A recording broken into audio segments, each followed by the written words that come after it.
Hey guys, this is Jeff with thisweekwithjtt. We're back with Ghostface Panda 333. I repeat, Ghostface Panda 333. Click on the link that I provide below for Ghostface Panda 333. Show the man love. He does a lot of great work. You could be surprised what what things he will bring to you. This is called East Coast versus West Coast Beef Explained. The Rise of Diddy Part 9. Then we get to the point where things get really interesting and really deep. Let's take a listen too, folks.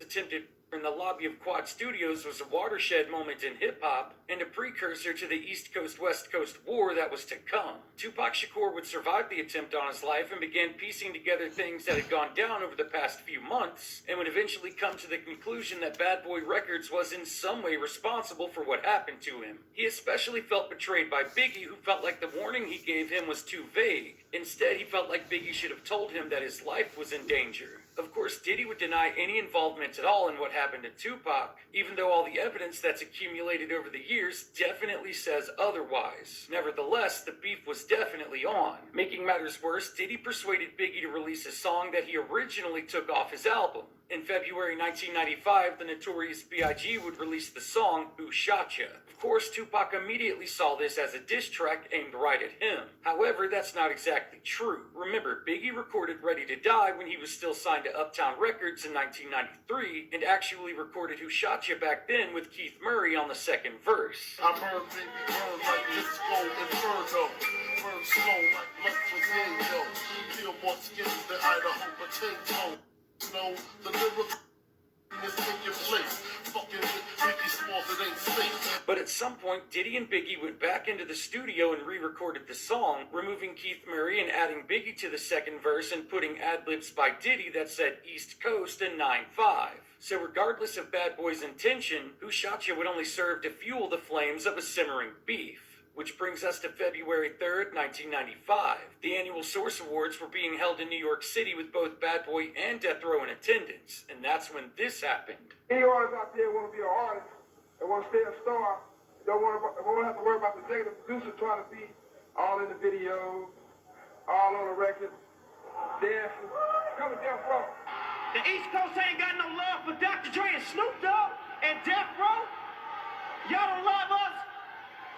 Y'all don't love us! And it was crystal clear that Suge Knight's comments were aimed at Diddy. Then on September 23rd, 1995, things would only continue to spiral out of control. Diddy, along with other members of Bad Boy, were in Atlanta, Georgia, celebrating Jermaine Dupri's birthday at a nightclub when the event was crashed by Suge Knight and Death Row. This resulted in multiple brawls breaking out and everyone was kicked out of the club. Then while outside, things calmed down and both sides came to a short truce. That's when everybody's attention was turned across the street because they heard shots firing. It turned out to be somebody just shooting in the air. But while everyone's attention was across the street, shots would ring out right beside them. Everybody would hit the ground as the gunman fled into the shadows. Eventually, everybody would return to their feet except for one person. It would turn out that Suge Knight's best friend had just been shot and killed. It was later discovered that it was a member of Bad Boy security who pulled the trigger. The East Coast-West Coast war just had its first casualty. Not long after, Tupac was released from prison and he would immediately head to the studio. And that's where he would record one of the most disrespectful diss tracks in hip-hop history, Hit 'Em Up. Biggie, remember when I used to let you sleep on the couch and beg to let you sleep in the house? Now it's all about Versace. You copy my style. 5 shots couldn't drop me. I took it and smiled. Then on March 29, 1996, once again at the Soul Train Awards, as members of Bad Boy were on stage performing, Death Row showed up rolling hundreds of people deep. This caused everyone from Bad Boy to quite literally run for their lives. This incident extremely embarrassed Diddy, who immediately got to work on plotting revenge on Death Row Records. Now remember when I said this? Keefy D. This alliance with Keefy D meant Diddy had strong connections on the West Coast, which is something we need to put in the back of our minds for right now. Just one night after the Soul Train Awards, Diddy would meet with Keefy D and offered him $1 million to kill either Tupac or Suge Knight. And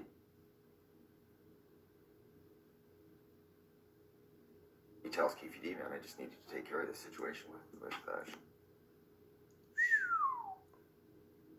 So it's either Suge or Tupac? We already know the outcome already.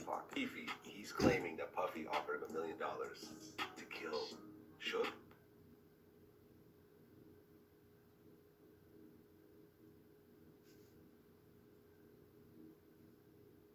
Or Tupac, both of them.